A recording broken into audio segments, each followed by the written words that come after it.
Hello everyone, क्या हाल चाल है? मजे में? आज आप स्टार्ट कर रहे हैं एक नया chapter e way bill, electronic way bill. क्या है ये? Electronic way bill is an document which evidences movement of goods. कोई भी माल कहां से निकल रहा है, कहां पहुंच रहा है, किन रास्तों से गुजरा है, ये पूरा डिटेल गवर्नमेंट ट्रैक करना चाहती है। गवर्नमेंट चाहती है कि मेरे पास सारी इंफॉर्मेशन हो, जब भी कोई माल बिके तो वो माल कैसे निकला, कहां पहुंचा, ये पूरा ट्रैक मेरे पास होना चाहिए। यानी अगर जम्मू एंड कश्मीर से कोई माल निकलता है, 10 स्टेट क्रॉस होते हुए कन्याकुमारी तक पहुंचता है, तो गवर्नमेंट कह रही है मुझे वो पूरा डिटेल चाहिए, वो गुड्स कैसे कैसे इंडिया में मूव किया है। एक बहुत बड़ी परेशानी हमारे देश में ये है कि जीएसटी की चोरी कैसे हो रही है। आप देखेंगे माल कहीं और बिकता है और बिल कहीं और बिक जाती है। मतलब एक्चुअल में लोग क्या करते हैं, माल बेच देते हैं और बिल नहीं देते, और बिल बेच देते हैं, माल नहीं देते। राइट? कई बार मैंने इसके रेफरेंसेस लिए हैं, इसीलिए गवर्नमेंट जानना चाहती है। गवर्नमेंट कह रही है कि तुमने काटा है बिल किसके नाम से, मिस्टर एक्स मुंबई के नाम से, तो मुझे ये ट्रैक करना है कि माल जो तुम्हारा निकल रहा है वो मिस्टर एक्स मुंबई तक ही पहुंच रहा है कि नहीं। और इसलिए ये कॉन्सेप्ट लाया गया है ई वे बिल का। राइट? ई वे बिल क्या है? ये एक ऐसा डॉक्यूमेंट है जो जीएसटी के पोर्टल से ही निकाला जाएगा। जब भी आप एक इनवॉइस काटेंगे और उसका मूवमेंट होना है ट्रांसपोर्टेशन के जरिए, तो आप ई वे बिल भी निकालेंगे, और वो ई वे बिल निकाल के आप किसको दे देंगे? ट्रांसपोर्टर को दे देंगे। राइट? ट्रांसपोर्टर उसमें पूरी डिटेल डालता है कि कौन सी गाड़ी से वो माल ले जा रहा है, किस रूट से वो माल होते हुए जाएगा और किस डेस्टिनेशन पे पहुंचेगा। राइट? ई वे बिल की चेकिंग रास्ते में कहीं पे भी हो सकती है, और इसकी वजह से हर कोई सही इंफॉर्मेशन देगा। अगर कभी भी कोई भी ट्रक बिना ई वे बिल के पाई जाती है, माल जा रहा है लेकिन साथ में ई वे बिल नहीं है, तो पता है पेनाल्टी कितनी है? 100%। जितने रुपए का माल उस ट्रक में होगा उतनी पेनाल्टी सप्लायर को देनी पड़ेगी। मतलब अगर 2 करोड़ रुपए का माल जा रहा है ट्रक में और ई वे बिल नहीं है, तो पेनाल्टी पता है कितनी बनती है? 2 करोड़ रुपए। ठीक है? और साथ ही सिर्फ सप्लायर के ऊपर ही ये परेशानी नहीं है। इनफैक्ट कोई ट्रक वाला, कोई भी ट्रांसपोर्टर आपका माल ले जाएगा ही नहीं। पता है क्यों? क्योंकि अगर वो ट्रक ई वे बिल के बिना पाई जाएगी तो ट्रक भी सीज हो जाएगी। तो वो ट्रांसपोर्टर भला आपके थोड़े से किराए के लिए अपनी ट्रक क्यों सीज कराएगा? तो वो कभी भी बिना ई वे बिल के माल नहीं ले जाएगा। तो ई वे बिल न ले जाने पर, ई वे बिल साथ में न होने पर क्या क्या नुकसान है? नंबर 1, जो सप्लायर माल भेज रहा है उसे 100% की पेनाल्टी देनी पड़ेगी। जितने रुपए का माल है उतनी पेनाल्टी देनी पड़ेगी, और ट्रक वाले का ट्रक सीज हो जाएगा। तो आइए सीखना शुरू करते हैं, what is this E way bill. E way bill under GST regime for quick and easy movement of goods across India without any hindrance, all the checkposts across the country are abolished। पहले क्या होता था? GST के पहले देश भर में ना अलग अलग जगह पे चेक पोस्ट होते थे। ट्रक को रोका जाता था, ठीक है? जो सेल टैक्स ऑफिसर होते थे वो ट्रक को चेक करते थे, और फिर उसके बाद ट्रक मूव करता था।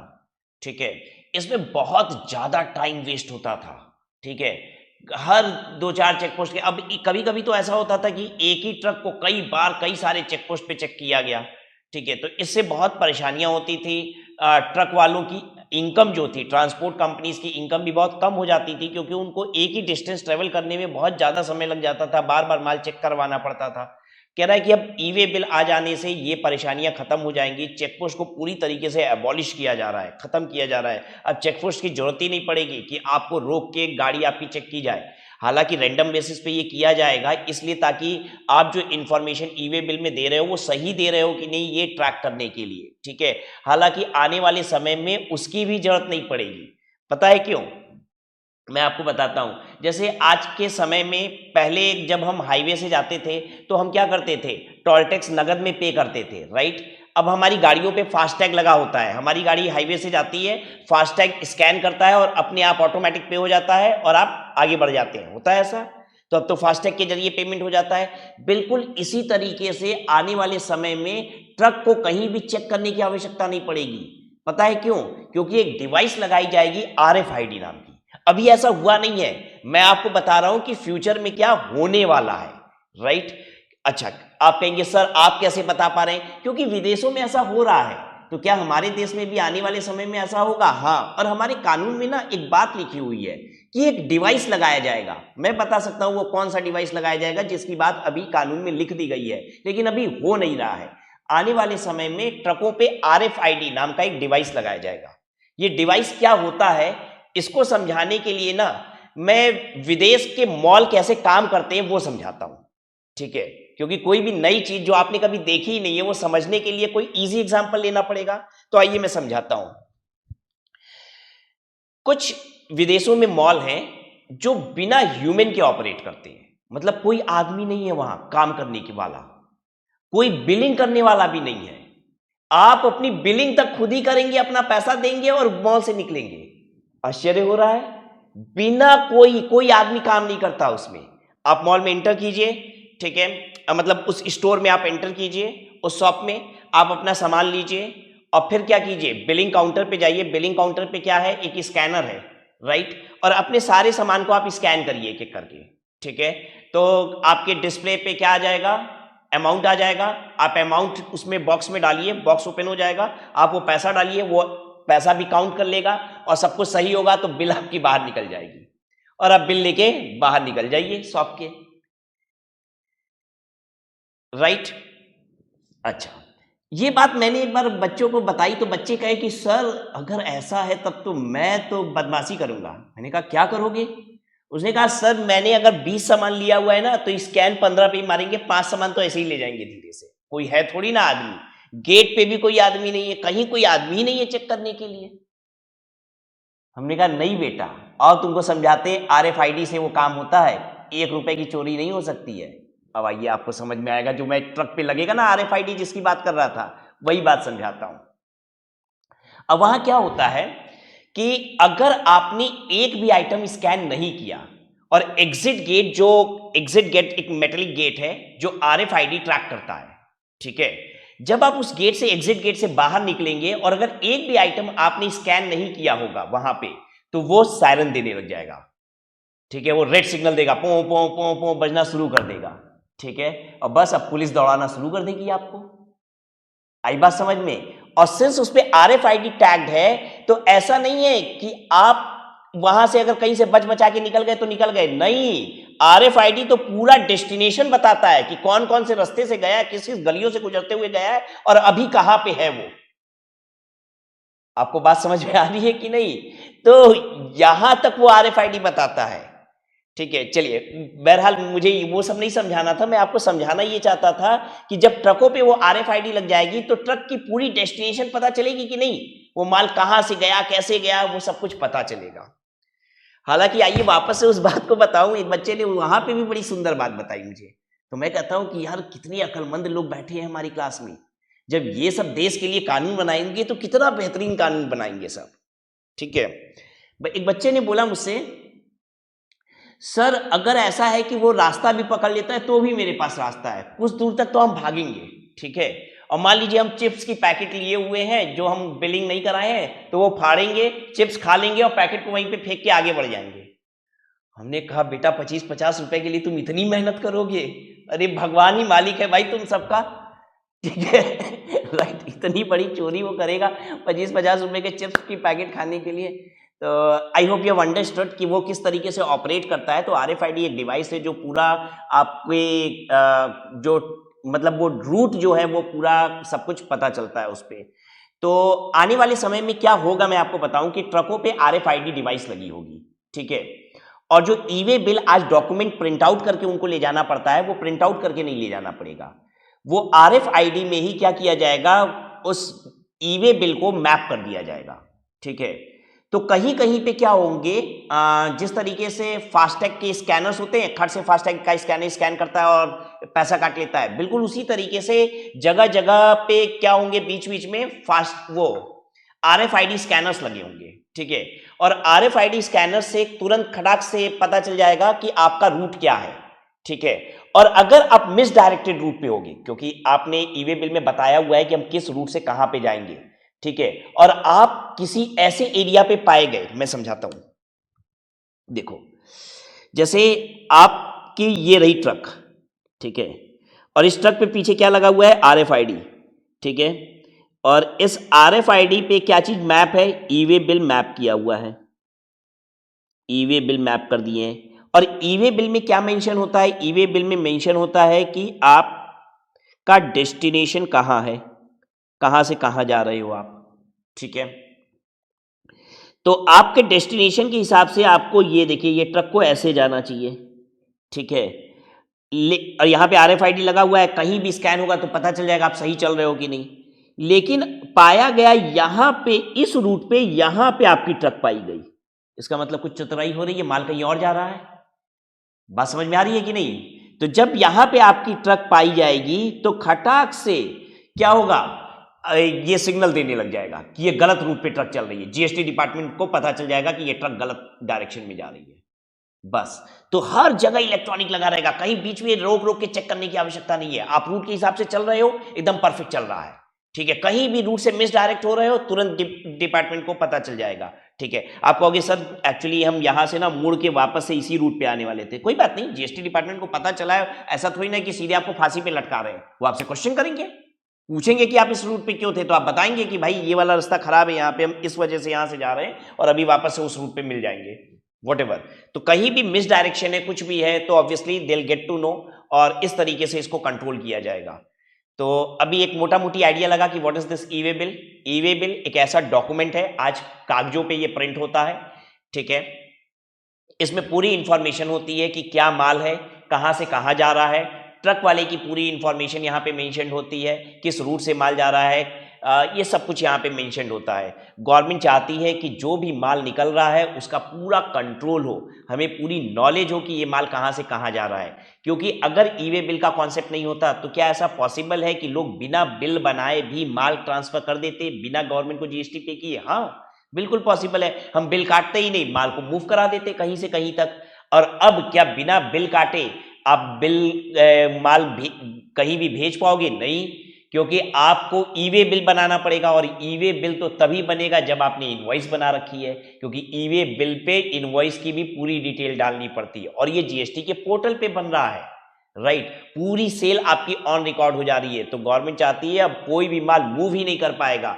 मतलब गवर्नमेंट ने क्या किया कि कोई बिना बिल के माल ना बेचे, इसको रोकने के लिए एक रास्ता बनाया कि गुड्स की मूवमेंट को ही रोक देते हैं, ठीक है। माल जब निकल ही नहीं पाएगा तो बिना बिल के बिकेगा कैसे, right.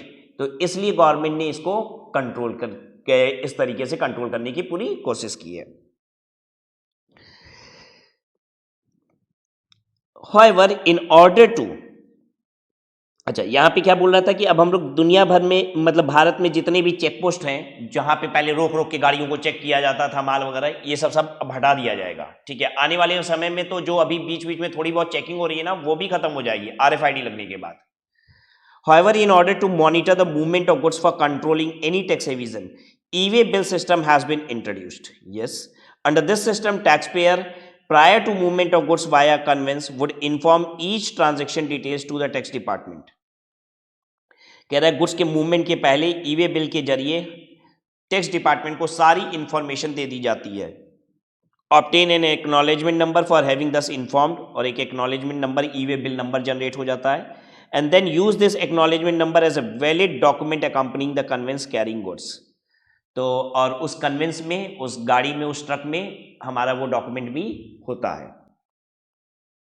The idea is that the taxpayer be made to upload the details of each transaction to the common portal through the internet, and once uploaded, the common portal would automatically generate a document which can be tracked and verified easily by any stakeholder.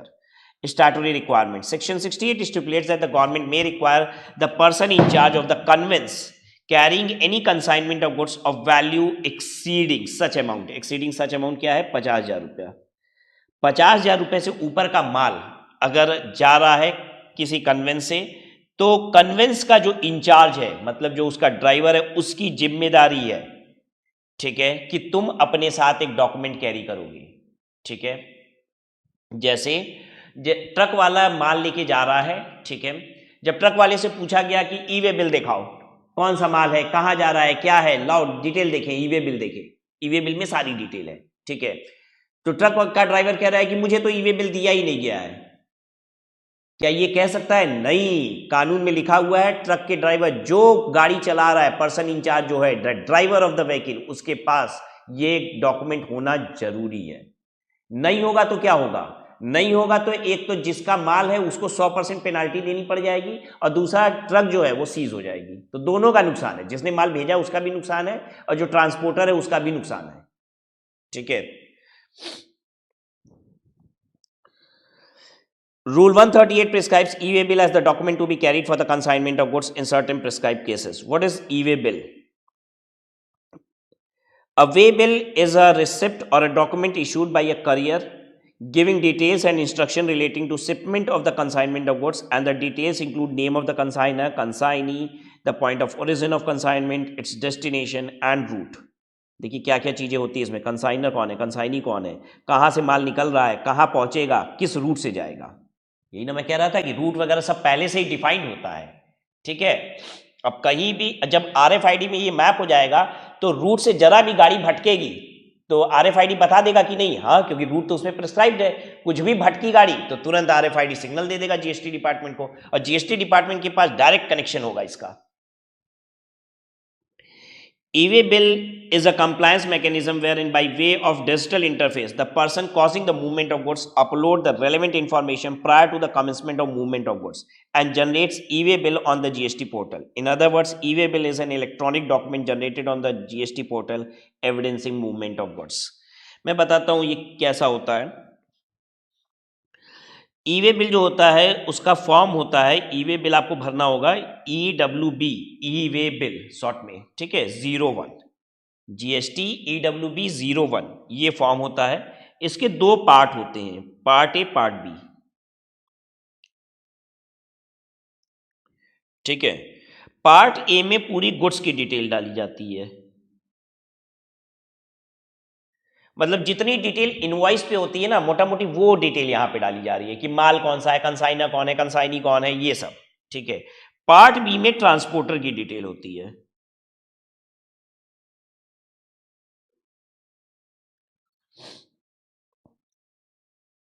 ठीक है।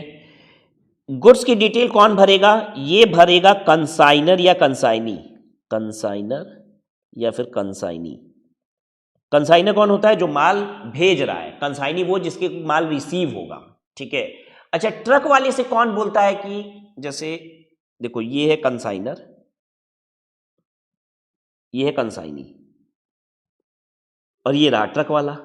Truck वाला क्या करेगा? यहां से माल उठाएगा और यहां लाके पहुंचा देगा, यही होता है ना। ठीक है। अब आप मुझे बताइए ट्रक वाले से कौन बात करता है? ये बोलता है कंसाइनर कि मेरा माल यहां पहुंचा दो, या कंसाइनी बोलता है ट्रक वाले से कि मेरा माल यहां ला दो? कौन बोलता है? कोई भी बोल सकता है यार। ये बोल सकता है ट्रक वाले को कि ये माल यहां पहुंचा दो, या फिर ये कंसाइनी इसको ट्रक वाले को बोल सकता है, काम दे सकता है कि भाई कंसाइनर के पास से मेरा माल ला दो। ठीक है। तो कंसाइनर या कंसाइनी में से कोई भी एक बंदा जो है ट्रांसपोर्टेशन सर्विस का क्या है? रेसिपिएंट ऑफ सर्विस है। और जो ट्रक वाला है ये सर्विस प्रोवाइडर है। ठीक है। ट्रांसपोर्टेशन सर्विस का सर्विस प्रोवाइडर ये है, और रेसिपिएंट इन दोनों में से कोई भी हो सकता है। तो जो भी इन दोनों में से रेसिपिएंट है वही क्या भरेगा? पार्ट ए भरेगा GST EWB 01 का। आई बात समझ में कि नहीं? कौन भरेगा? ये जो भी भैया ट्रक वाले से बात किया है, बहुत आसान भाषा में बोले एकदम हिंदी में, जो भी ट्रक वाले से बात किया है, जो भी ट्रक वाले से बात किया है कि माल पहुंचाना है या फिर माल लाना है, जो भी बात किया है ट्रक वाले से वही भरेगा पार्ट ए। और फिर ट्रक वाला को क्या करेगा? ये ट्रांसपोर्टर भरेगा, ये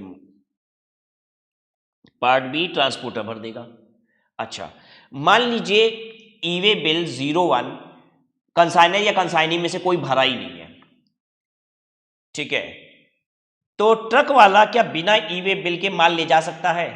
ये आंसर कीजिए, नहीं। तो बताइए जरा सा, अगर एक ट्रक वाला है, अब उसको ये ई-वे बिल का पार्ट ए भर के नहीं मिला हुआ है तो वो क्या करे? अब आप बताइए, कॉमन सेंस लगा के क्या करना चाहिए उसको? पहले वो पार्ट ए भरेगा, फिर पार्ट बी भरेगा अपना, और फिर माल ले जाएगा। तो याद रहेगा आपको ये सारी बात। देखिए कि ई-वे बिल 01 पार्ट ए जो होता है वो कंसाइनर या कंसाइनी में से कोई भरेगा, और पार्ट बी ट्रांसपोर्टर भरेगा। लेकिन मान लो कंसाइनर कंसाइनी नहीं भर रहे हैं, तो क्या ट्रक वाला माल ले जा सकता है? नहीं। कानून में साफ साफ लिखा हुआ है कि जो गाड़ी चला रहा है उसी से पूछा जाएगा कहाँ है ई वे बिल, तो वो क्या जवाब देगा, तो इसलिए उसी को भरना पड़ जाएगा पार्ट ए भी, और फिर पार्ट बी में वो अपनी डिटेल भरेगा और फिर ले जाएगा माल। ठीक है। अच्छा, क्या पार्ट भी कभी भी, अच्छा पार्ट एक में कैसे डिटेल भरेगा, अब आपके पास ये भी सवाल आएगा कि भैया ट्रक वाले को क्या ही पता है कि कौन सा माल है क्या है, कैसे भरेगा वो, तो ध्यान दीजिएगा जो ट्रक वाला होता है ना उसको इनवॉइस भी लेके चलनी होती है, एक कॉपी इनवॉइस की। क्या आपने इनवॉइस वाले चैप्टर में पढ़ा कि 3 कॉपी निकलती है बिल की? आप कहोगे सर किसका क्या क्या रेफरेंस आता है कहां कहां से, हाँ आपको इनवॉइस चैप्टर में मैंने बताया कि 3 कॉपी निकलती है इनवॉइस की। पहली कॉपी कस्टमर को दी जाती है, दूसरी कॉपी ट्रांसपोर्टर को दी जाती है और तीसरी कॉपी सप्लायर खुद रखता है अपने पास। तो क्या ट्रांसपोर्टर के पास एक बिल की कॉपी भी है? हाँ। अब बिल में क्या सारी इंफॉर्मेशन है गुड्स की? हाँ। तो क्या ये भर पाएगा कि नहीं? हाँ। अब समझ में आया सर ट्रक वाला कैसे सारी इंफॉर्मेशन भरेगा, क्योंकि उसके पास बिल की कॉपी पड़ी हुई है, उसके पास इनवॉइस है, वहां से देख के वो भर देगा।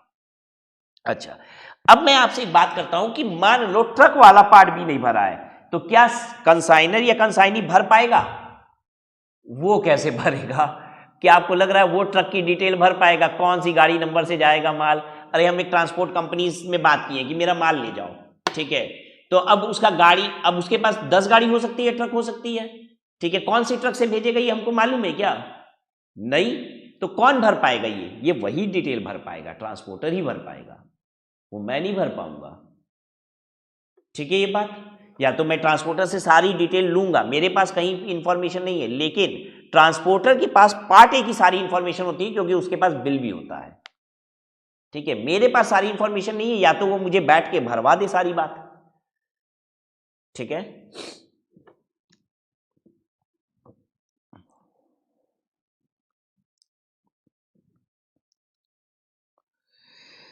What are the benefits of e way bill? E way bill का क्या फायदा है? The following benefits are expected from e way bill mechanism: physical interface to pave way for digital interface resulting in elimination of state boundary check post. कह रहा है ई way bill आने से जो फिजिकल इंटरफेस था, ठीक है, कि माल को फिजिकली चेक किया जाता था, ये सब कुछ खत्म हो जाएगा। स्टेट बाउंड्री चेक पोस्ट वगैरह जो बनाए जाते थे हर बाउंड्री पे कि माल यहाँ चेक होगा, ये सब कुछ खत्म हो जाएगा। It will facilitate faster movement of goods, माल जल्दी जाएगा।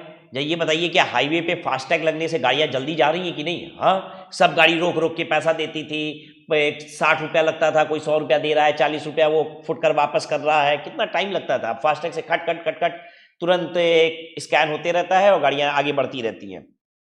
बिल्कुल उसी तरीके से जब RFID वगैरह लग जाएगा तो भाई ई वे बिल का पूरा मैकेनिज्म तो तब कंप्लीट होगा। अभी तो उसका एक छोटा वर्जन चल रहा है। अभी ई वे बिल आप ऐसे समझिए जैसा आना चाहिए वैसा नहीं आया है। क्यों? क्योंकि अभी वो फिजिकल चल रहा है।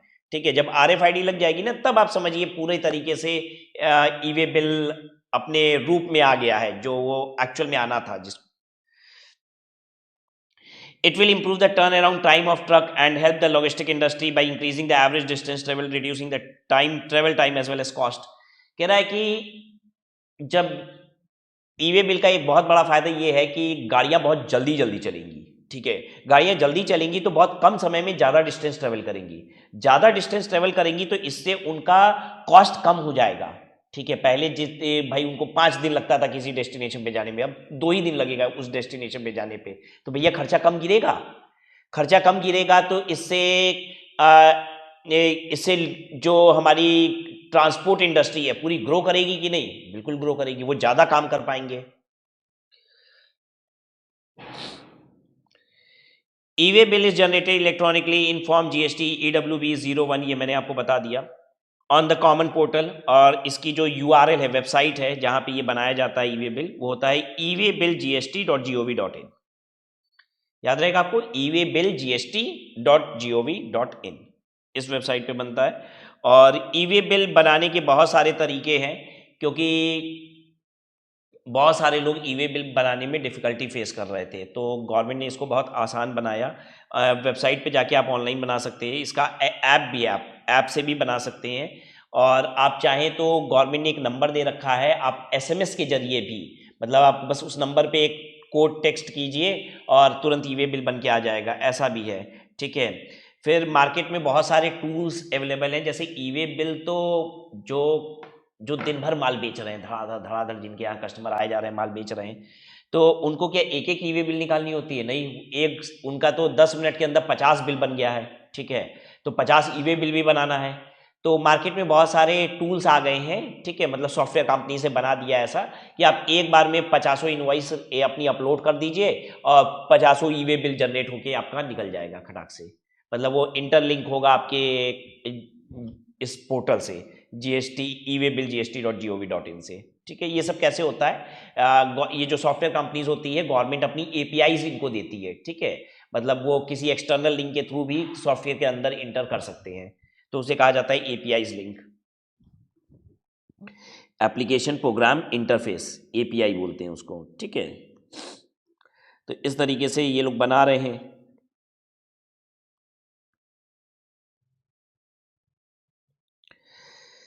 The facility of generation, cancellation, updation and assignment of e-way bill is available to the supplier, recipient and transporter as the case may be. The prerequisite for generation of e-way bill is the person who generates e-way bills should be registered person on the GST portal, and he should register on the e-way bill portal using his GSTIN. If the transporter is generating e-way bill but he is not registered a person under the GST law, it is mandatory for him to get enrolled on the e-way bill portal before generation of e-way bill to get 15-digit unique transporter ID called TransIN. अच्छा, e-way bill बनाने के लिए एक registered बंदा होना चाहिए, मतलब आपके पास जीएसटी नंबर होना चाहिए। तो ट्रक वालों को तो जीएसटी में रजिस्ट्रेशन लेना मैंडेटरी है नहीं, ट्रांसपोर्टर को वो तो रिवर्स चार्ज में भी फॉल कर सकते हैं, ठीक है। तो ऐसे केस में मान लीजिए ट्रांसपोर्टर रजिस्टर्ड नहीं है और ई-वे बिल उसको बनाना है, तो कैसे बनाएगा? तो कहता है कि आप ई-वे बिल के पोर्टल पे जाके अपना एक रजिस्ट्रेशन करा सकते हैं, तो ट्रांसिन मिल जाता है उनको। ट्रांसिन होता है ये 15 डिजिट का यूनिक ट्रांसपोर्टर आईडी होता है, याद रहेगा आपको। तो जैसे जीएसटी नंबर होता है वैसे ट्रांसपोर्टर को क्या मिल जाता है? ट्रांसिन। अच्छा एक सेकेंड, अगर ट्रांसपोर्टर ऑलरेडी जीएसटी में रजिस्टर्ड है तो क्या उसे ट्रांसिन लेना है? नहीं, उसको ट्रांसिन नहीं लेना है। अगर जो ट्रक वाला है, ट्रांसपोर्टर जो है, वो जीएसटी में रजिस्टर्ड नहीं है तो ई-वे बिल कैसे बनाएगा? जीएसटी के पोर्टल पे रजिस्ट्रेशन होना चाहिए ना बनाने के लिए। तो गवर्नमेंट कह रही है कि इसके लिए आप क्या कर सकते हो, ई-वे बिल वाले पोर्टल पे आओ और एक ट्रांसिन अपना बनवा लो, ठीक है, और फिर अपना ई-वे बिल बनाना शुरू कर दो, ठीक है। When is e-way bill required to be generated? कब ई-वे बिल बनाना होगा? मूवमेंट ऑफ गुड्स हो रहा है 50,000 रुपए से अधिक का, ठीक है। 50,000 रुपए से कम के माल पे ई-वे बिल बनाने की आवश्यकता नहीं है, ठीक है। अगर मैं 20,000 रुपए का माल आपको भेज रहा हूं तो मुझे ई-वे बिल बनाने की जरूरत नहीं है। 10,000 रुपए का माल अगर मैं आपको भेज रहा हूं तो ई-वे बिल बनाने की आवश्यकता नहीं है। लेकिन अगर 50,000 रुपए से ऊपर का माल है तो ई-वे बिल बनाने की आवश्यकता पड़ती है। In relation to supply, in relation to supply, in relation to supply का मतलब अगर आप सेल कर रहे हो 50,000 रुपए से ऊपर का माल तो ई-वे बिल बनाना है। For reason other than supply, अगर हम सप्लाई नहीं कर रहे हैं तो भी ई-वे बिल बनाने की आवश्यकता पड़ सकती है। जैसे जॉब वर्कर को माल दे रहे हैं, हम जॉब वर्कर को माल जब देते हैं तो क्या हम सप्लाई कर रहे हैं? क्या उस पर जीएसटी लगता है? नहीं। याद आ रहा है, हमने जीन्स दिया था कि उसमें चेन लगा दो, जिप लगा दो, बटन लगा दो, तो क्या वो सप्लाई है? नहीं। क्या ई-वे बिल बनेगा यहां पे भी? हाँ, गवर्नमेंट को पूरा मूवमेंट ट्रैक करना है, राइट। आपने पढ़ा भी था जॉब वर्क के केस में कि 1 साल के अंदर माल वापस आना चाहिए। अगर हम ई-वे बिल बनाएंगे ही नहीं तो गवर्नमेंट को तो पता ही नहीं चलेगा कि मेरा माल गया है, तो फिर गवर्नमेंट कंडीशन कैसे लगाएगी कि 1 साल के अंदर माल वापस आना चाहिए? गवर्नमेंट इसीलिए तो पूरा रिकॉर्ड चाहती है, ठीक है। ई-वे बिल बना के आपसे माल भेजवा रही है, ठीक है। अब माल वापस आएगा नहीं तो सरकार कहेगी अरे तुम्हारा ई-वे बिल तो बता रहा है कि माल गया था, माल वापस क्यों नहीं आया? इसका मतलब तुम बेच दिए थे माल। चलो एक काम करो, जीएसटी पे करो पेनाल्टी के साथ, ब्याज व्याज सब दो। अब आ रही बात समझ में? इसीलिए गवर्नमेंट चाहती है पूरा ट्रैक रहना चाहिए, पूरा कंट्रोल रहना चाहिए कौन सा माल कहाँ जा रहा है। तो माल आप अगर बेच रहे हो, सेल का केस है, तो भी ई-वे बिल बनेगा। अगर अदर देन सप्लाई का केस है, यानी जॉब वर्कर को माल जा रहा है, तो भी ई-वे बिल बनेगा। और बताएं, गुड्स सेंट ऑन अप्रूवल, जब गुड्स अप्रूवल के लिए आप भेजते हो, ठीक है, सामने वाला अभी बस अपनी दुकान में लगाएगा आपका माल, ठीक है। अगर वो बिक जाएगा तो आपको पैसे देगा, नहीं तो नहीं देगा। तो ऐसे केस में जब हम उसको माल भेजते हैं तो क्या हमने उसको बेच दिया है? नहीं, उसने खरीदा ही नहीं है अभी तो। क्या ई-वे बिल बनेगा? हाँ। Due to inward supply from an unregistered person. अगर अनरजिस्टर्ड पर्सन से मेरे पास माल आ रहा है तो वो अनरजिस्टर्ड पर्सन तो ईवे बिल बनाएगा नहीं, मुझे ही ईवे बिल बनाना पड़ेगा। यानी परचेजेस पे भी ईवे बिल बनाने की आवश्यकता है अगर हम अनरजिस्टर्ड पर्सन से परचेज कर रहे हैं तो। ठीक है, तो आप ध्यान दीजिए क्या क्या है। सेल करते समय ईवे बिल बनाना है। ठीक है, जॉब वर्कर को माल भेज रहे हैं, गुड सेंट ऑन अप्रूवल है तो ईवे बिल बनाना है। अगर हम अनरजिस्टर्ड बंदे से खरीद रहे हैं तो फिर सिंस वो तो अनरजिस्टर्ड है तो वो ईवे बिल कैसे बनाएगा, क्योंकि आपने बहुत अच्छे से पढ़ रखा है कि ईवे बिल बनाने के लिए रजिस्टर्ड होना जरूरी है। तो हम रिवर्स तो हम क्या करेंगे, हम परचेज कर रहे हैं, हम ही ईवे बिल भी बनाएंगे। माल 50,000 रुपए से ऊपर का बिना ईवे बिल के मूव नहीं करना चाहिए, क्योंकि अगर मूव किया तो गए काम से ट्रक सीज हो जाएगी, पेनाल्टी 100% की लगेगी जितना माल है उसमें। ठीक है,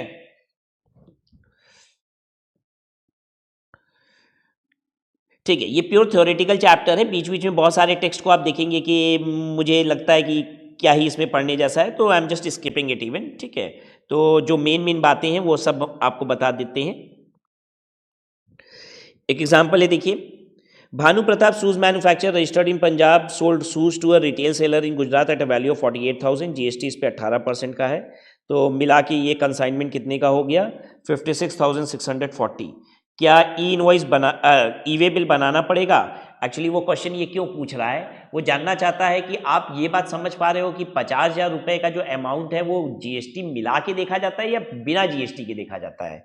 मतलब बिफोर जीएसटी तो this amount is less than 50,000, but including GST this amount is more than 50,000, so how it is to be considered? तो including GST देखा जाता है, तो if it is more than 50,000 and therefore e-way bill यहाँ पे बनाना पड़ेगा। ठीक है, ठीक है,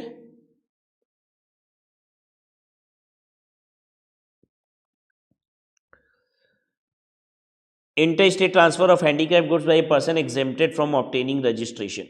अच्छा, आपने तो ये पढ़ा था कि इंटर स्टेट जब ट्रांसफर होता है गुड्स का तो मैंडेटरी रजिस्ट्रेशन कराना पड़ता है अंडर सेक्शन 24। लेकिन अगर आप हैंडीकैप गुड्स का ट्रांसफर कर रहे हो इंटर स्टेट तो मैंडेटरी रजिस्ट्रेशन अंडर सेक्शन 24 आपके ऊपर लागू नहीं होता है। हाँ, अगर टर्नओवर बेस्ड रजिस्ट्रेशन के लिए आप लायबल हो अंडर सेक्शन 22 तो भले आपको रजिस्ट्रेशन कराना पड़ेगा, अदरवाइज आपको नहीं कराना पड़ेगा। मतलब टर्नओवर अगर आपका थ्रेशोल्ड से क्रॉस नहीं किया हुआ है तो just only because of the reason that you are selling inter state आपको रजिस्ट्रेशन नहीं कराना पड़ता है। ठीक है, तो यहां पे अगर हम इंटर स्टेट माल ले जाएंगे अपना, ठीक है, तो ई-वे बिल हमें बनाना पड़ेगा कि नहीं? ई-वे बिल आपको बनाना पड़ेगा, वो यहां बता रहा है। ठीक है, ई-वे बिल तो आपको बनाना ही पड़ेगा। अब आइए एक मॉडल समझते हैं, bill to ship to model में ई-वे बिल कौन बनाएगा, समझाता हूं आपको ये क्या है।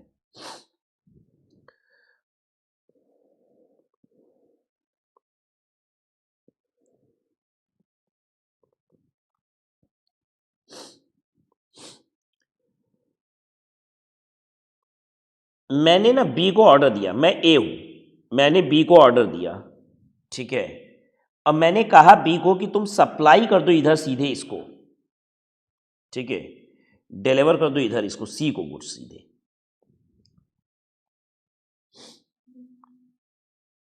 ठीक है, अब इस केस में क्या होगा, बी इनवॉइस बना के तो मुझे दे रहा है, अब मैंने इनवॉइस बना के सी को दे दी। अब ऐसे समझो, मैंने बी को बोला 500 पीस जूते चाहिए मुझे, ध्यान से सुनिएगा मेरी बात। मैंने बी को क्या बोला, 500 पीस जूते मुझे चाहिए। ठीक है, बी ने कहा ठीक है। अब सी ने मुझे बोला था 500 पीस जूते उसको चाहिए, तो मैंने बी को बोला कि तुम सीधे माल सी को भिजवा दो। ठीक है, ये बात मैंने बी को इंस्ट्रक्शन दे दिया कि माल डिलीवरी सीधे सी के यहां करानी है, राइट। बी से लेकिन माल खरीद कौन रहा है, बी से मैं ना खरीद रहा हूं, डिलीवरी भले सी को करा रहा हूं, खरीद तो मैं रहा हूं ना। ठीक है, तो बी मुझे इनवॉइस बना के दे दिया, अब मैं बिल बना के दे दूंगा सी को। ऑब्वियसली जितने में मैं खरीदा उतने में थोड़ी ना बेच रहा हूँ। आप समझो मेरी बात, जैसे 500 पीस जूते मैंने बोले कि डिलीवर कर दो, अब बी ने मुझे दिया होगा 500 पीस जूते एट द रेट ऑफ मान लो 800 रुपया, तो हो सकता है हमने बेचा क्या रेट में होगा, 900 रुपये में बेचा होगा उसको। अब इस केस में जब ये डिलीवरी होगी, बी सी को जब ये डिलीवर करेगा, ठीक है, तो ई-वे बिल बनेगा कि नहीं? ई वे बिल बनेगा। अब ई वे बिल बनाने की जिम्मेदारी किसकी होती है? आपने पढ़ा है कि पार्ट ए भरेगा कंसाइनर या फिर बोलो कंसाइनी। ठीक है, पार्ट ए तो ये कौन भरेगा? पार्ट ए भरेगा कंसाइनर या कंसाइनी। ठीक है, कंसाइनी कौन है? माल रिसीव करने वाला कौन है? सी। कंसाइनर किसको कहें हम यहां पे? माल भेजने वाला कौन है? तो अब यहां पे ये होता है कि पार्ट ए बी या सी में से कोई भी भर ले। ये तीन लोग हैं ना यहां पे, मतलब बी माल भेज रहा है, सी माल रिसीव कर रहा है, ए माल भेजवा रहा है। ए ने ऑर्डर दिया है बी को कि माल भेज दो, तो ए बी सी में से कोई भी पार्ट ए भर ले। पार्ट बी कौन भरेगा? ट्रांसपोर्टर भरेगा। अब आपको बात समझ में आ गई कि जब भी बिल टू शिप टू वाला केस है तो जो तीन पार्टी इन्वॉल्व है बिल टू शिप टू वाले में, तीनों में से कोई भी पार्टी पार्ट ए भर सकती है, कोई भी भर सकता है। लेकिन हाँ दो दो ई वे बिल नहीं बनेगा यहां पे, ध्यान रखिएगा। आप ये मत सोचिएगा यहां पे तो इनवॉइसेस दो बनी है, क्या ई वे बिल भी दो बनेगा? नहीं, ई वे बिल दो नहीं बनेगा। अच्छा, अब आप मुझसे पूछेंगे सर इनवॉइस में डिटेल कौन से इनवॉइस की होगी, इस इनवॉइस की कि इस इनवॉइस की? बेटा माल दोनों में सेम है। ठीक है, अच्छा क्या रेट वगैरह अमाउंट वगैरह भी लिखा जाता है ई वे बिल में? ई वे बिल में रेट और अमाउंट, रेट नहीं लिखा जाता, टोटल फाइनल अमाउंट होता है। तो टोटल फाइनल अमाउंट जो सी को माल जा रहा है वो लिख दिया जाएगा इसमें। ठीक है, कहाँ पे पहुंच रहा है वो सी लिखा जाएगा, कहाँ से निकल रहा है बी के यहाँ से निकल रहा है ये लिखा जाएगा। ठीक है, कोई परेशानी नहीं है।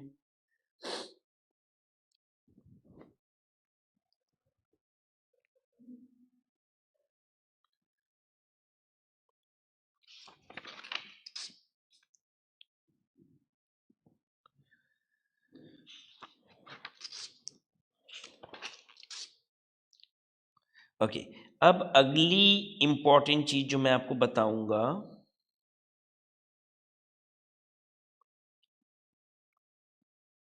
वो है कंसोलिडेटेड ई वे बिल। अच्छा, आपके मन में एक बात आएगी कि सर बीच में बहुत सारे टेक्स्ट थे which you didn't go through. That's not required, that's not required, it's an theoretical chapter. Basic understanding होनी चाहिए ई वे बिल की। जितना लिखा था उससे बहुत ज़्यादा मैंने कहानियों के जरिए आपको ई वे बिल समझाने की कोशिश की है। पूरा ई वे बिल का पिक्चर आपके दिमाग में बैठ चुका है और इतना ही आपको जानना है। ठीक है, इनफैक्ट आप पूरा कुछ जान चुके हो ई वे बिल के बारे में। Now what is this consolidated E way bill? ये है ट्रक। ठीक है, इस ट्रक में ये एक बॉक्स पड़ा हुआ है, पता है किसका? मिस्टर ए का। ठीक है, ये एक बॉक्स और पड़ा हुआ है, ये है मिस्टर बी का। ये एक बॉक्स और है मिस्टर सी का। क्या ऐसा भी पॉसिबल है कि एक ट्रक वाला सिर्फ एक जन का माल नहीं कई लोगों का माल लेके जा रहा है बनारस से दिल्ली? बिल्कुल पॉसिबल है। तो मिस्टर सी का भी माल पड़ा हुआ है, ये देखो, इसमें मिस्टर डी का भी माल पड़ा हुआ है। ठीक है, अब ये जो ए बी सी डी है ये ई वे बिल कब बनाए होंगे? जब 50,000 से ऊपर का माल होगा, क्योंकि 50,000 से कम का माल होगा तो ई वे बिल तो बनाना ही नहीं है।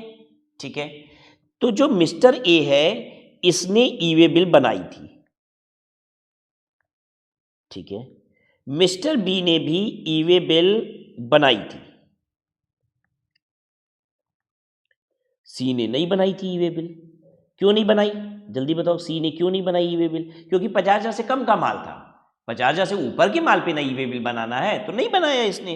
डी ने भी ई वे बिल नहीं बनाई। अब जीएसटी का कानून क्या कहता है? कहता है एक ट्रक वाला जब टोटल माल लेके जा रहा है 50,000 रुपए से ऊपर का है तो उसको ई वे बिल बनानी पड़ेगी। यानी टोटल माल 50,000 रुपए से ऊपर का है तो उसको ई वे बिल बनानी पड़ेगी। अब बेचारे ट्रक वाले की जिम्मेदारी सुनिए। अब ट्रक वाला क्या क्या करेगा? ट्रांसपोर्टर की जिम्मेदारी। ट्रांसपोर्टर पहले बनाएगा, नंबर 1 वो बनाएगा ई वे बिल सी का, खुद बनाएगा बेचारा। क्यों बनाना पड़ रहा है? सी को क्यों नहीं बनाना पड़ा? क्योंकि 50,000 रुपए से ऊपर का माल था नहीं, बात खत्म हो गई। लेकिन ट्रक वाले का टोटल माल ट्रक में 50,000 से ज्यादा का है, हाँ, तो ट्रक वाले की जिम्मेदारी ये सारी ई वे बिल होनी चाहिए। अब सरकार कह रही है कि भैया ट्रक वाले तुम्हारा, उसका ठीक है, उसका तो 50,000 से कम का माल था, उसके ऊपर जिम्मेदारी नहीं है, लेकिन तुम तो 50,000 से ज्यादा का माल लेके जा रहे हो ना, तुम सारा ई वे बिल बनाओगे। ठीक है, तो पहले तो वो ई वे बिल बनाएगा मिस्टर सी का, दूसरा बनाएगा ई वे बिल मिस्टर डी का, और फिर बनाएगा तीसरा कंसोलिडेटेड ई वे बिल। अगर एक ट्रक में आप माल लेके जा रहे हो जिसका अलग अलग ई वे बिल है, तो जीएसटी का कानून ये कहता है कि आपको एक कंसोलिडेटेड ई वे बिल बनाना पड़ेगा। अब ये ई वे बिल क्या होता है, जिसमें आप ये लिखते हो बस कि इसके अंदर कौन कौन सा ई वे बिल है, इस ट्रक में अभी कौन कौन से ई वे बिल का माल है, तो आप चारों ई वे बिल को यहां पे रेफर कर दोगे, उसमें चारों ई वे बिल आ जाएगा, ए वाला, बी वाला, सी वाला और डी वाला।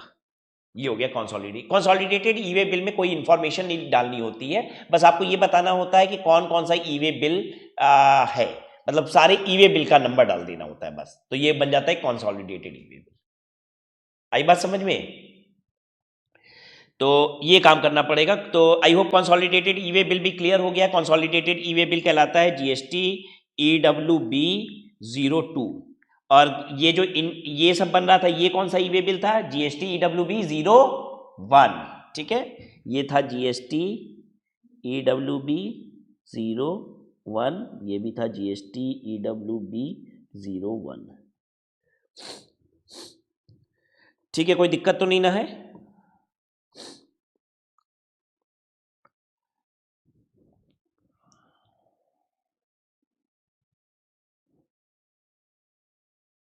फिर क्या है?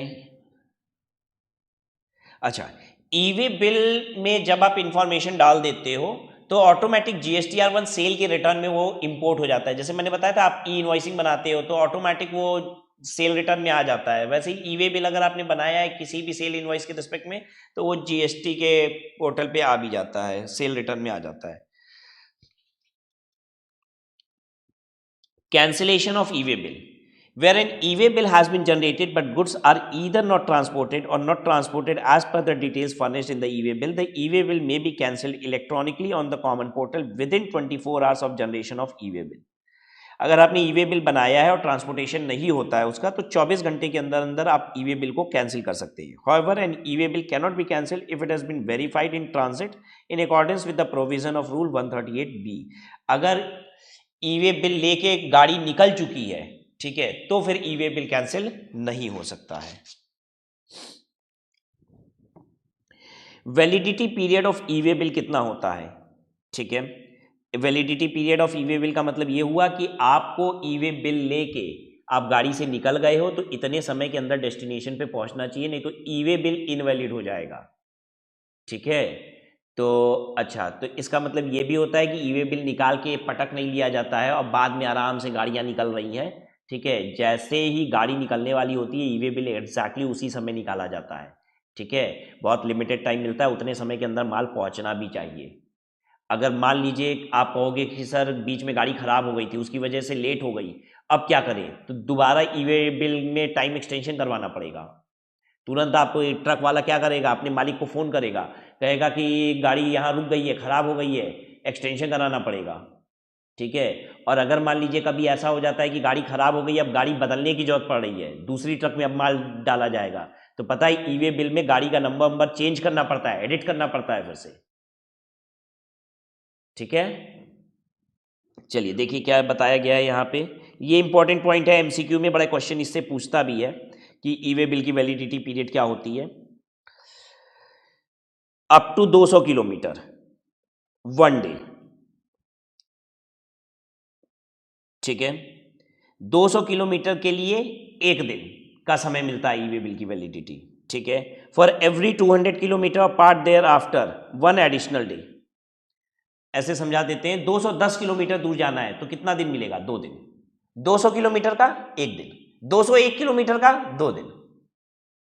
ठीक है, हर 200 किलोमीटर पे फिर 1 दिन और बढ़ जाएगा। अच्छा, 390 किलोमीटर का 2 दिन। ठीक है, 200 किलोमीटर का 1 दिन होता है। ठीक है, तो अगले 200 का भी 1 दिन। 401 किलोमीटर का 401 किलोमीटर का 3 दिन हो जाएगा, ठीक है। 200 200 400 हुआ, और 1 किलोमीटर का भी एक दिन मिल जाएगा। हर 200 किलोमीटर पे एक दिन मिलता है आपको, ठीक है। तो 401 किलोमीटर से लेके 599 किलोमीटर पे 3 दिन ही, ठीक है। 600 पे भी 3 दिन, 600 क्रॉस करेगा तो अगेन एक दिन और मिल जाएगा। ये था छोटी गाड़ी के लिए, ठीक है। जो बड़ी ट्रक आती है ओवर डायमेंशनल कार्गो, कभी आप हाईवे वगैरह से जाइए तो देखेंगे ओवर डायमेंशनल कार्गो चलती है। जैसे वो बड़ी वाली ट्रकें होती है, उसमें आप देखेंगे कि ट्रक के ऊपर कितनी 10 कार लगी रहती है। 1 2 3 4 5 6 7 8 9 10 कार ट्रांसपोर्ट की जा रही है, बड़ी वाली ट्रक है बहुत, ठीक है। तो जो ओवर डायमेंशनल कार्गो आती है उसका 20 किलोमीटर का एक दिन होता है। अच्छा, सब छोटी वाली ट्रक का, नॉर्मल जो ट्रक आपको दिखती है ना, उसका 200 किलोमीटर का एक दिन है, लेकिन इसका 20 ही किलोमीटर का। क्यों? क्योंकि ये जो बड़ी गाड़ियां होती हैं, ओवर डायमेंशनल होती हैं, इनको बहुत लिमिटेड टाइम में ही चलने की अथॉरिटी होती है। मालूम है आपको, ये सिर्फ रात में चलती हैं, ठीक है। और दिन में फिर इनको रोक दिया जाता है, ये हाईवे पे अपना रुकी रहती है। फिर अपना रात के समय इनको बहुत लिमिटेड टाइम ही होता है, शायद इनका 11 बजे नो एंट्री इज ओपन होती हैं, फिर उसके बाद 11 बजे से 5 बजे तक या कुछ ऐसा ही टाइम होता है इनको चलने का। कुछ वो भी अलग अलग स्टेट में अलग अलग टाइमिंग्स होती हैं इनकी। और हर 20 किलोमीटर के लिए एक दिन और। तो बस ऐसे याद कीजिए। ओवर डायमेंशनल कार्गो एग्जाम में लिखा रहेगा। ओवर डायमेंशनल कार्गो तो आपको ज़्यादा दिमाग नहीं लगाना है, कितनी बड़ी गाड़ी क्या गाड़ी, ठीक है। ओवर डायमेंशनल कार्गो 20 किलोमीटर का एक दिन, और हर 20 किलोमीटर के लिए एक दिन और नॉर्मल ट्रक है तो 200 किलोमीटर का एक दिन। ये वैलिडिटी पीरियड है ई वे बिल का। आपको इतने में माल पहुंचा देना है, नहीं तो ई वे बिल को आपको आगे एक्सटेंड करना पड़ेगा, ठीक है।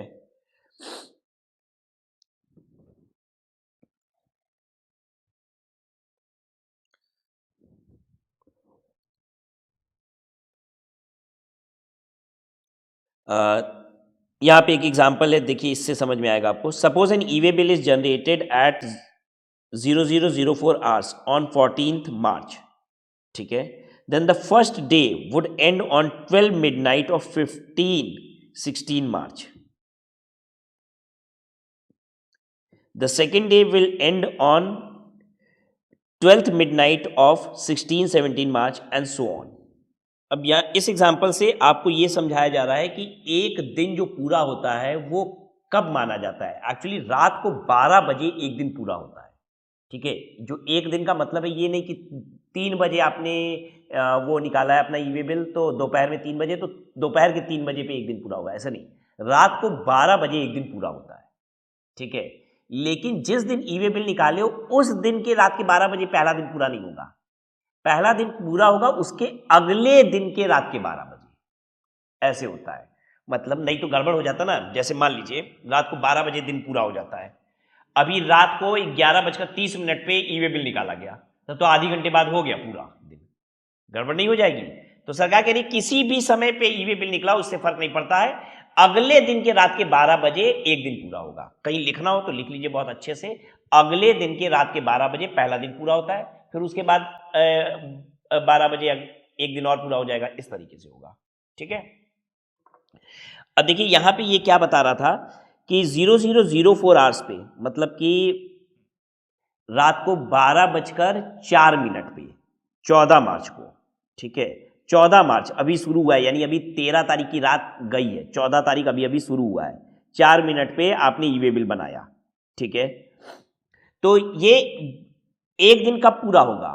जो 14 खत्म होके 15वां दिन 15 तारीख आएगी वो नहीं, कह रहा है 14 खत्म होके 15 आएगा वो वाला नहीं, 15 खत्म होके 16 आएगा वो वाले दिन 12 बजे पूरा होगा एक दिन। देखिए the first day would end on 12 midnight of 15-16। 15-16 का मतलब हो गया 15 खत्म होके 16 शुरू हो रहा है, वो वाली रात के 12 बजे, ठीक है।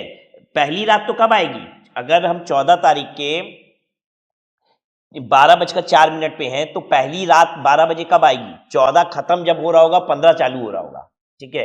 लेकिन उस दिन एक दिन पूरा नहीं होगा। 15 खत्म होके 16 जिस दिन होगा उस दिन पहला दिन खत्म होगा, फिर वैसे ही अगला दिन 16 खत्म होके 17 तारीख शुरू हो रहा होगा। ठीक है। अब दूसरा एग्जांपल लीजिए, रात को 11:58, बस 2 मिनट बाकी है, रात के 12 बजने वाले हैं। ठीक है, तो पहला दिन कब पूरा होगा? तो अभी पहला दिन पूरा क्या 14-15 को ही हो जाएगा? अभी 14 खत्म होके 15 आने वाला है, नहीं, 15-16 को खत्म होगा। 15-16 को एक दिन पूरा होगा, अगले दिन। ठीक है, I hope this is also clear now. Okay, अब now what we have to do, situations where e way bill is not required to be generated. कुछ केसेस में ई-वे बिल नहीं बनाना होता है। ठीक है, तो मैं कुछ 4-5 केसेस यहाँ पे बस आपको बताऊंगा। तो ये सब एमसीक्यू में पूछ लेता है कि ई-वे बिल यहाँ बनाना है कि नहीं। तो आप देखेंगे कुछ कुछ चीज़ें ऐसी होती है जिनके ट्रांसपोर्टेशन में ना अगर ये जानकारी हिडन रहे तो ज़्यादा अच्छा है। जैसे बैंकों का नोट ज़्यादा एटीएम में भरने के लिए, तो क्या आपको लगता है ई-वे बिल बना के कहाँ से जाएगा, किस रूट से जाएगा, पूरा सब चीज़ पहले से ही बता दे, ताकि जिसको चोरी करनी है वो उसको पूरा रूट मालूम है कि कहाँ कहाँ ये जाएगा, किस जगह पे इसको धर दबोचना है, गिराना है, मारना है, नहीं ना। तो बहुत सारी चीज़ें ऐसी होती हैं जहाँ पे ये इन्फॉर्मेशन नहीं देना है। ठीक है, तो आप पढ़ लीजिए कि कहाँ कहाँ ई-वे बिल नहीं बनाना है, क्योंकि ई-वे बिल बना तो पूरा ट्रैक बन जाएगा तब तो, कि कहाँ से निकलेगा, कहाँ पहुँचेगा, किस किस रास्ते से गुजरेगा, किन किन गलियों से गुजरेगा, सब बन जाएगा तब तो आइए देखते हैं कहाँ कहाँ नहीं बनाना होता है। अगर ज्वेलरी, गोल्ड, सिल्वर ये सब कुछ जा रहा है तो ई-वे बिल बनाने की आवश्यकता नहीं है। सही है भाई साहब, अब गोल्ड वोल्ड ये सब का ई-वे बिल बनेगा तो डकैती बढ़ जाएगी। ठीक है, जब पूरा रूट ही पता होगा। प्रीसियस स्टोन, पर्ल्स, मोती, महंगे जो नीलम पन्ना ये सब कुछ है, ये सब ट्रांसपोर्ट हो रहे हैं तो नहीं। करेंसी ट्रांसपोर्ट हो रही है, बैंक करेंसी ट्रांसपोर्ट कराती है, नोट उसको। अच्छा, फिर कह रहा है कि आपके घर का सामान ट्रांसपोर्ट हो रहा है। जैसे हम ना दिल्ली जा रहे हैं अब रहने के लिए, अब हम दिल्ली रहेंगे, तो मेरा बनारस से सारा घर का सामान, मेरे गद्दे, sofa set, washing machine, fridge सब जा रहा है दिल्ली। तो क्या ई-वे बिल बनाना पड़ेगा? नहीं, घरेलू सामान के लिए थोड़ी ना ये सब। सरकार क्यों बनवा रही थी ई-वे बिल? सरकार तो ये देख रही है ना कि ऐसा तो नहीं कि बिना बिल काटे माल बिक रहा है धड़ाधड़ कहीं भी, इसलिए ना ई-वे बिल बनवाई थी। तो इसमें मेरा घर का सामान जाएगा तो ई-वे बिल की जरूरत नहीं है। ठीक है, बस इतना बहुत है। तो यही 4-5 इंपॉर्टेंट चीजें आपसे पूछता है।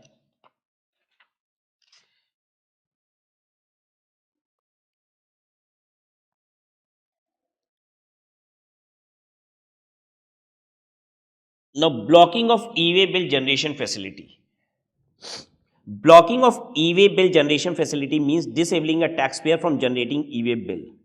Blocking of GSTIN for e-way bill generation would only be for the defaulting supplier GSTIN and not for the defaulting recipient or transporter GSTIN. अब ये क्या है कि अगर कोई भी सप्लायर डिफॉल्ट करता है, आपको पता है कि बहुत सारे केसेस होते हैं जहाँ पे जीएसटी नंबर सस्पेंड कर दिया जाता है, ठीक है, कैंसिल कर दिया जाता है, सब आपने सीखा ही है। तो जब जीएसटी नंबर कैंसिल होगा तो क्या उसका जीएसटी पोर्टल का भी, ई-वे बिल का पोर्टल का एक्सेस भी बंद कर दिया जाएगा कि नहीं? हाँ, अरे जब जीएसटी का रजिस्ट्रेशन कैंसिल हो गया तो अभी ई-वे बिल थोड़ी ना बनाएगा वो, राइट। तो बता रहा है कि आपका जीएसटीएन, आपका जो वो ई-वे बिल जनरेशन फैसिलिटी है वो ब्लॉक कर दिया जाएगा। साथ ही साथ आपको ये बताने की कोशिश कर रहा है कि मान लीजिए आपका कोई डिफॉल्ट हुआ है जिसकी वजह से आपका जीएसटी नंबर कैंसिल हो गया है, ठीक है, तो क्या कोई ई-वे बिल बना सकता है जिसमें वो आपको रेसिपेंट दिखा सकता है? हाँ, हम ई-वे बिल बना नहीं पाएंगे, लेकिन क्या हम ई-वे बिल में रेसिपेंट हो सकते हैं? हाँ, हो सकते हैं। हम ई-वे बिल की कोई भी पार्टी हो सकती है। ई-वे बिल में 3 पार्टी होती है, एक कंसाइनर होता है, दूसरा कंसाइनी होता है, तीसरा ट्रांसपोर्टर होता है, ठीक है। हम कोई भी पार्टी हो सकते हैं ई-वे बिल के, हम कोई भी पार्टी हो सकते हैं ई-वे बिल के। कंसाइनर ऑब्वियसली नहीं होंगे क्योंकि हम सप्लाई नहीं कर सकते, हम जीएसटी मेरा कैंसिल हो चुका है, राइट।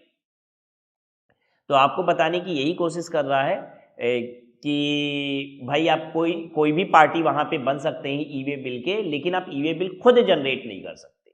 तो जब भी आपका जीएसटी नंबर कैंसिल किया जाएगा तो आपका ई-वे बिल के पोर्टल का एक्सेस भी बंद कर दिया जाएगा and you will not be able to generate e way bill.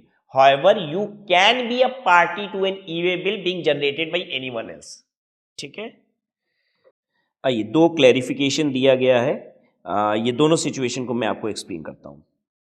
इस पे बेस्ड क्वेश्चंस भी हो सकते हैं। यहाँ पे बताया जा रहा है कि डेस्टिनेशन एक्स से जेड तक माल पहुंचाना है, ठीक है। ये है डेस्टिनेशन, ये है,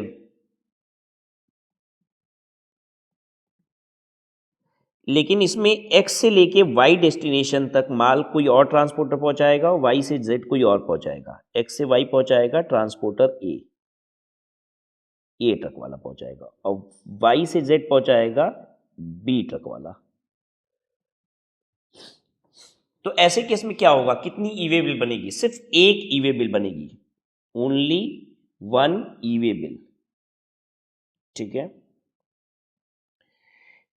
जब ई वे बिल बनेगी पहली वाली, तो उसमें क्या हो रहा होगा कि पार्ट ए पार्ट बी भरा गया होगा। पार्ट बी कौन भरा होगा? ट्रांसपोर्टर ए भरा होगा, ठीक है। Transporter A will fill part B, ठीक है। On reaching destination Y, destination Y पे जब वो पहुंचेगा तो ई वे बिल की असाइनमेंट आती है। एक ऑप्शन होता है, जब भी ट्रांसपोर्टर चेंज हो रहा है, गाड़ी चेंज हो रही है, तो ई वे बिल को असाइन करना पड़ता है। तो on reaching destination Y assign e way bill to B, या कौन असाइन करेगा? A will assign e way bill to B, ठीक है। और बी, अब ट्रांसपोर्टर बी क्या करेगा? Transporter B will fill part B. अब उसी का पार्ट बी फिर से ओपन हो जाएगा भरने के लिए, ठीक है। जैसे ही इसको असाइन हुआ तो अब पार्ट बी फिर से भरना होगा। पार्ट ए ऑलरेडी भरा हुआ है, पार्ट बी भी भरा हुआ था, लेकिन जैसे ही असाइनमेंट हुआ नए ट्रांसपोर्टर को तो पार्ट बी खाली हो गया। अब उसी पार्ट बी को ये फिर से भरेगा and can now start taking the vehicle to Z. Clear है कैसे होता है कि जब भी बीच में ट्रक वाला बदलेगा तो ई वे बिल एक ही होता है, उसी का पार्ट बी चेंज कर देना होता है, ठीक है। चेंज कैसे किया जाता है? असाइनमेंट करेगा पहला वाला ट्रांसपोर्टर दूसरे वाले ट्रांसपोर्टर को, और दूसरा वाला ट्रांसपोर्टर अपनी पूरी डिटेल डाल लेगा। कभी कभी क्या होता है कि ट्रांसपोर्टर सेम है, सिर्फ ट्रक बदल रही है, तो भी क्या पार्ट बी में चेंज करना पड़ता है? हाँ, क्योंकि गाड़ी का नंबर भी तो डलता है ना, तो उसलिए भी असाइनमेंट करना पड़ता है। असाइनमेंट करके बाकी डिटेल तो सेम भर दी जाती है, ट्रक का नंबर चेंज कर दिया जाता है। आइए, अब एक और सिचुएशन यहां पे की गई है, इसे भी आपको समझा दूं। यहां पे क्या बोल रहा है कि कंसाइनर ने कंसाइनी को माल फ्राइडे को दे दिया। कंसाइनर ने फ्राइडे को माल दे दिया ट्रांसपोर्टर को। ट्रांसपोर्टर माल अभी नहीं भेजेगा, ट्रांसपोर्टर अपनी ट्रक चलाएगा मंडे को। मतलब कंसाइनर ने माल फ्राइडे को ही दे दिया ट्रक वाले को, ट्रक वाला माल अपने पास रखा रहेगा और वो मंडे को क्या करेगा? ट्रक स्टार्ट करेगा। तो ऐसे केस में ई वे बिल कैसे बनना चाहिए, इसकी बात आ रही है। तो ध्यान दीजिएगा, वो फ्राइडे को कंसाइनर जब अपना माल देगा ना, तो part A E way bill 01 का भर के दे देगा, ठीक है। ट्रांसपोर्टर को अभी पार्ट बी नहीं भरना चाहिए, क्योंकि ट्रांसपोर्टर पार्ट बी भरेगा तो 200 किलोमीटर के लिए एक दिन का टाइमलाइन शुरू हो जाएगा। आ रही बात समझ में? तो क्या करना चाहिए ऐसे में? ट्रांसपोर्टर ई वे बिल का पार्ट बी जो होगा, ई वे बिल 01 का पार्ट बी जो होगा, वो मंडे को भरेगा जब उसको ट्रक निकालनी होगी, ठीक है। और होता भी यही तरीका है, जब गाड़ी स्टार्ट होती है तभी ई वे बिल निकाला जाता है, क्योंकि टाइमलाइन वहीं से शुरू हो जाती है, राइट। फ्राइडे को वो ई वे बिल का पार्ट भी नहीं निकालेगा। तो आप ऐसे कर लीजिए, यहां पे फ्राइडे को पार्ट ए फिल किया जाएगा और फिर मंडे को फिल किया जाएगा part B.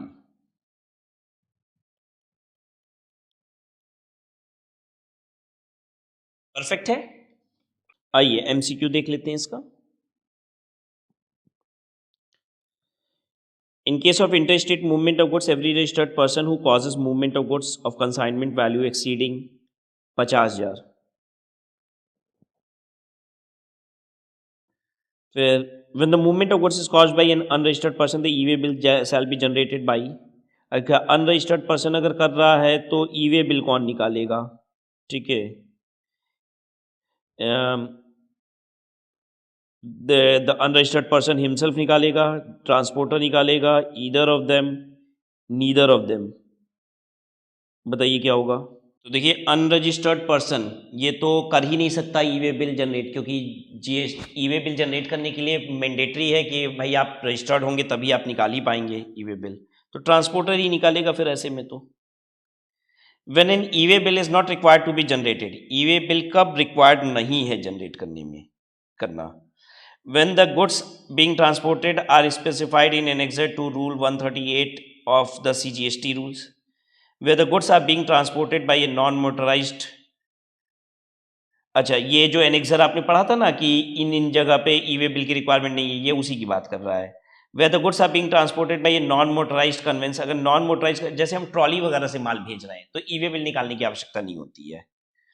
where the goods are being transported from custom port, airport, air cargo complex, land custom station, और यहाँ पे भी ई वे बिल की आवश्यकता नहीं होती। ये all of the above is correct. What is the valid tenure of e way bill for a distance up to 20 kilometre? एक दिन अगर ओवर डायमेंशनल कार्गो है। Who can extend the validity of e way bill? Commissioner can extend the validity of e way bill. मैंने बताया था ना कि रास्ते में गाड़ी खराब हो गई, कुछ हो गया, अब आपको एक्सटेंशन कराना है तो आप वहीं से ऑनलाइन अप्लाई कर सकते हैं कमिश्नर को, एंड वैलिडिटी एक्सटेंड हो जाती है। How should e way bill be generated for multiple consignment intended to be transported in one conveyance? कैसे ई वे बिल जनरेट किया जाता है मल्टीपल कंसाइनमेंट का? ई वे बिल 2 EWB02 जनरेट करना पड़ता है आपको। What is the valid tenure for an e way bill for a distance up to 200 kilometre? 200 kilometre तक के लिए क्या वैलिड टेन्योर है? अगर other than over dimensional cargo के लिए 1 दिन है। ठीक है, so this was all about e way bill. आपने ये चैप्टर कंप्लीट कर लिया।